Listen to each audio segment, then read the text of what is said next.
હા બોલો બોલો ગબ્બરભાઈ. ગબ્બર ઠાકોર બોલું અને કોલ રેકોર્ડિંગ ચાલુ છે ને ઓલરેડી કોલ રેકોર્ડિંગ નાખવાનો છું. બરાબર. મારે 2-3 પ્રશ્ન પૂછું છું કે મારું જાબડિયા ગોમ 42 સમાજમાં આવે છે. હવે ચાબડિયા ગોમ 42 સમાજમાં છે કે નથી મને ખબર નથી ગબ્બરભાઈ, હું જૂઠું બોલતો નથી. આપણે બોલવા જોઈએ સાચું. સાચું, બરાબર.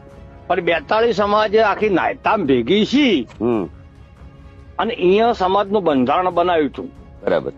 અને અહીંયા 42 સમાજના પ્રમુખ તરીકે આપણે ઉમેશજી ઠાકોર વારેડાના છે, પીઆઈ હતા, બરાબર, રિટાયર્ડ ડીવાયએસપી. બરાબર. એમને 42 સમાજના પ્રમુખ બનાવ્યા હતા. બરાબર. એટલે મેં અમને ફોન કર્યો હતો.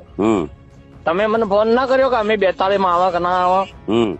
એટલે મને ખબર નથી, તો મારે એમને જૂઠું બોલતા આપણને આવડતું નથી. બરાબર. એટલે મેં ઉમેશજીને ફોન કર્યો. એટલે ઉમેશજી કીધું કે હું 42 નો પ્રમુખ બન્યો એટલે હું શિક્ષિત હતો ને કર્મચારી હતો. બરાબર. એટલે સમાજમાંથી ખોટા રિવાજો દૂર કરવાની મારી ભાવના હતી. બરાબર. એટલે એમને કહ્યું સૌ પ્રથમ મેં આપણે 42 નું બંધારણ નાયતાથી બનાવ્યું. બરાબર. અને પહેલો મુદ્દો એ ટાઈમે એવો રાખ્યો હતો કે મરણામાં ખીચડીની કઢી કરવી. બરાબર.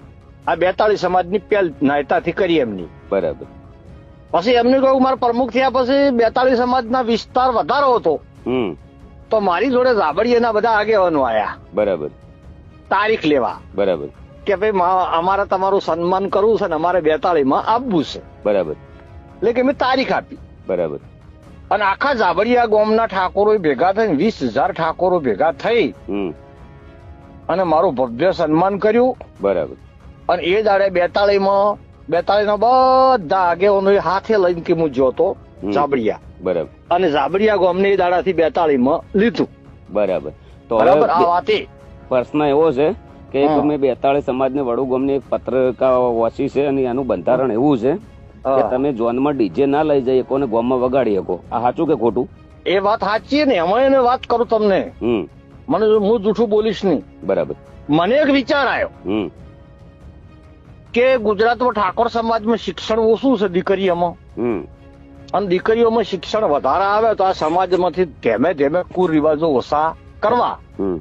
એટલે મેં ચંદનજીને ફોન કર્યો. તમે 42 ના પ્રમુખ છો અને તમે રજા આલતા હો તો વડુમાં 42 સમાજ ભેગી કરવાની મારી ઈચ્છા છે. બરાબર. એટલે ચંદનજી કીધું કો વધો નહીં, વાત સારી છે, તમે આખી 42 સમાજ ભેગી કરો.